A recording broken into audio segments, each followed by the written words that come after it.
o maior índice de mortalidade infantil na Amazônia. Isso.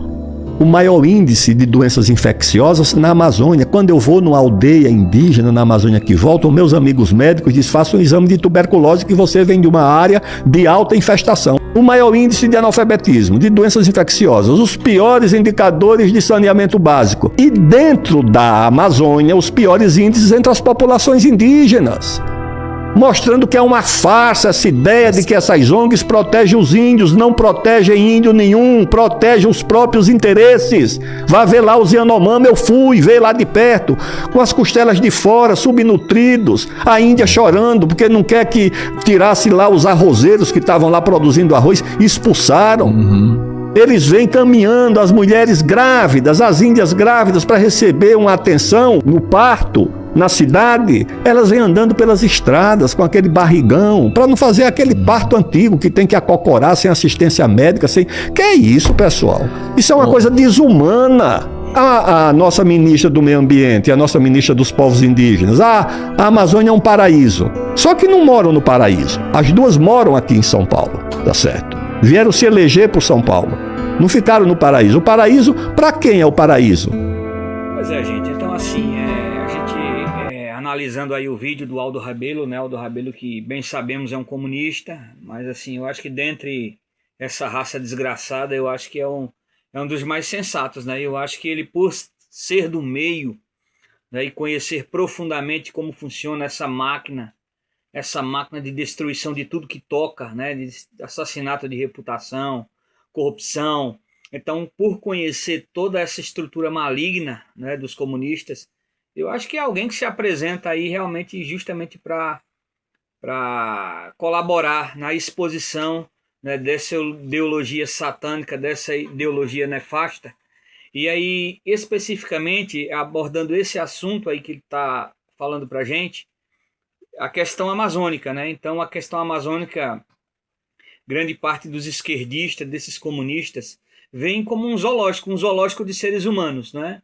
A floresta toda bonitinha lá e aquelas pessoas ficam lá como se fossem animais, assim, um zoológico, né? Sobretudo os índios.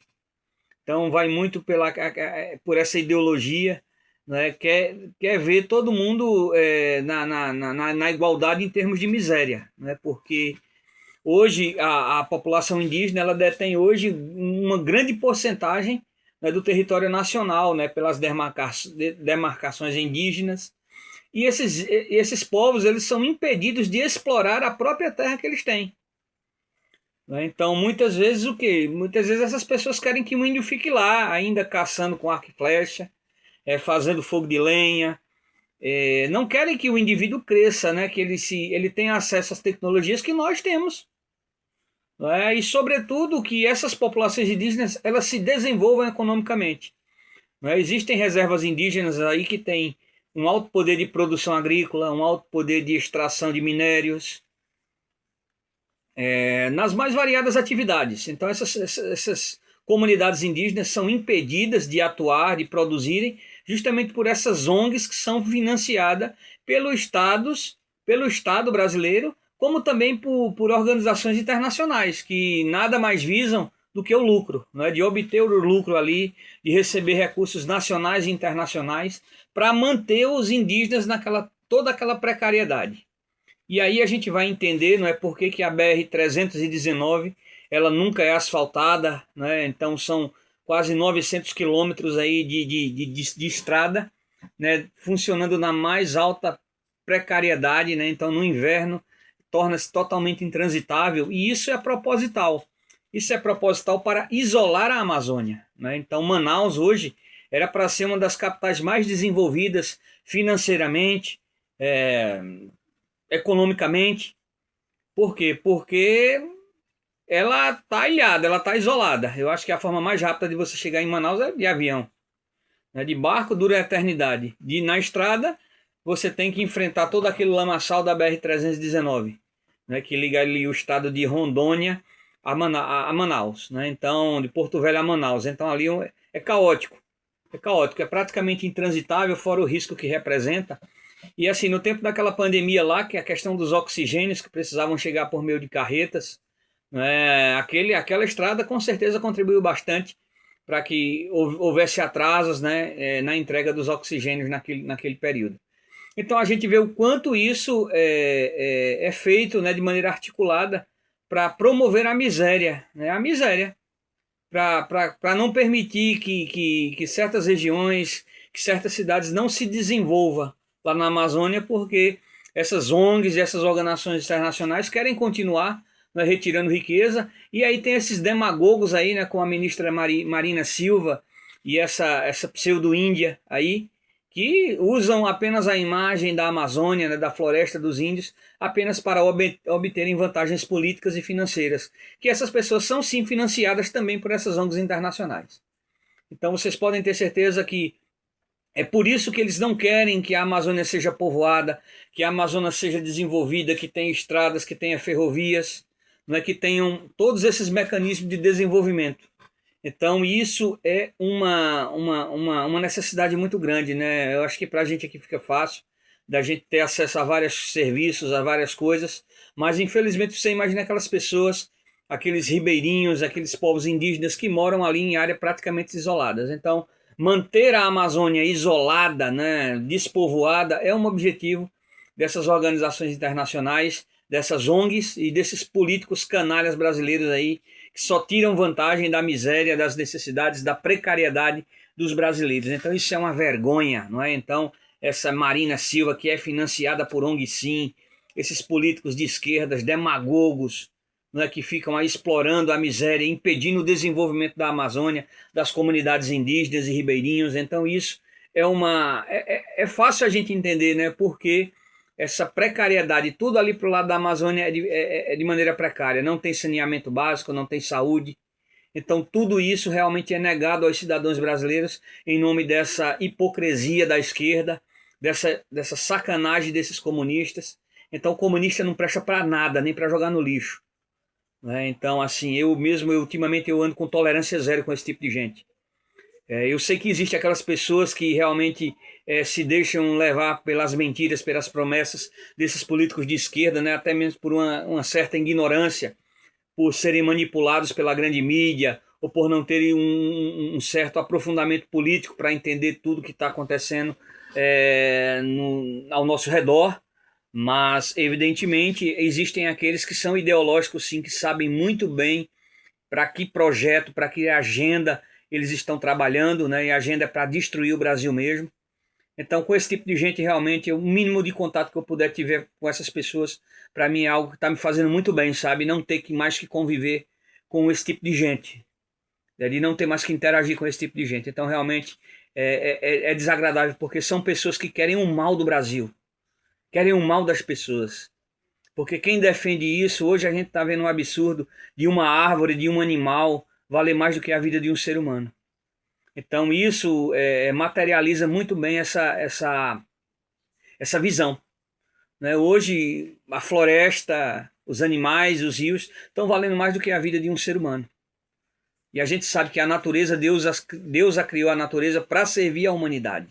E não para que a humanidade seja escrava dela, seja impedida de se desenvolver. É lógico que de maneira sustentável, de maneira que se preservem ali o meio natural para que esse benefício do desenvolvimento continue, não é? Então isso é inegável, né? A gente tem que preservar, a gente tem que explorar, mas a gente também tem que preservar para que a gente possa continuar obtendo algum desenvolvimento econômico em cima daquilo que nós temos.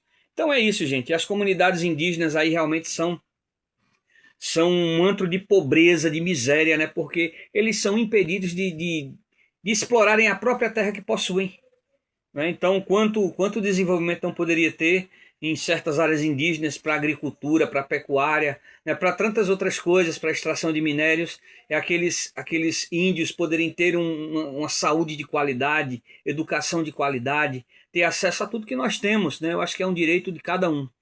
Então, esse vídeo do Aldo Rabelo aí, eu acho que vai desmascarar muito bem essa hipocrisia da esquerda. E aí é isso, gente. Eu acho que é isso. É um despertar, né? Eu também já fui de esquerda, mas graças a Deus eu me livrei dessa possessão demoníaca, porque é realmente uma possessão demoníaca, né? O cara que é ideólogo de esquerda, o cara que tem isso na essência, na alma, realmente não é simplesmente uma ideologia, é uma possessão demoníaca. Né? Então, pelo fato de eu já ter sido, em uma fase da minha vida, ter sido desse lado aí, hoje eu me sinto liberto.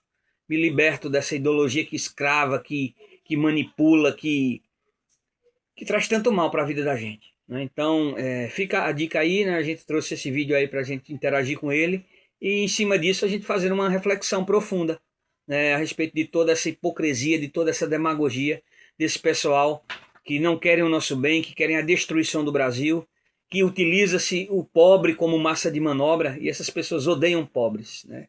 Eles odeiam, eles apenas os têm, né, os políticos como meio, né, para legitimar essa farsa da festa da democracia brasileira, do Estado democrático de dinheiro, porque na realidade é isso, é um Estado democrático de dinheiro, né? A gente está vendo aí os escândalos aí do Banco Master envolvendo o Poder Judiciário, Legislativo, Executivo. Então a gente está vendo que é um Estado democrático de dinheiro. Então essa festa da democracia, isso é uma farsa. Isso é uma farsa e o eleitor só é utilizado para legitimar essa farsa. Eu particularmente não estou disposto, né, se não houver uma forma de aferição realmente do nosso voto, que o nosso voto realmente está sendo utilizado para isso, para estar sendo de fato realmente representado, né, com contagem pública de votos, enfim, uma auditoria verdadeira, não essa farsa que a gente está vendo aí, se faz de conta. Então, assim, eu não pretendo de maneira nenhuma legitimar esse teatro, de forma nenhuma. Né? Então, isso, isso é a mensagem de hoje, isso é o nosso vídeo de hoje que a gente trouxe aqui para a gente bater um papo e refletir em cima disso. E aí eu peço a você também que reflita, né, que pense bastante em tudo isso que está acontecendo, em tudo isso que acontece aí ao nosso redor, para que você não seja manipulado, para que você não seja escravizado por essa ideologia macabra e satânica. E é isso aí, fica o nosso recado e a gente vai estar sempre aqui no combate, no front, custe o que custar. E quem ficar com raiva fique, quem não quiser ficar também tranquilo, certo? Mas eu não vou de maneira nenhuma me eximir de falar a verdade aqui, de falar aquilo que eu penso, né? Porque eu acho que a liberdade é um bem natural, dado não pelos homens, mas dado por Deus a cada um de nós, e nós devemos exercê-lo em sua total plenitude. Então fica a dica aí, um grande abraço, até o próximo vídeo.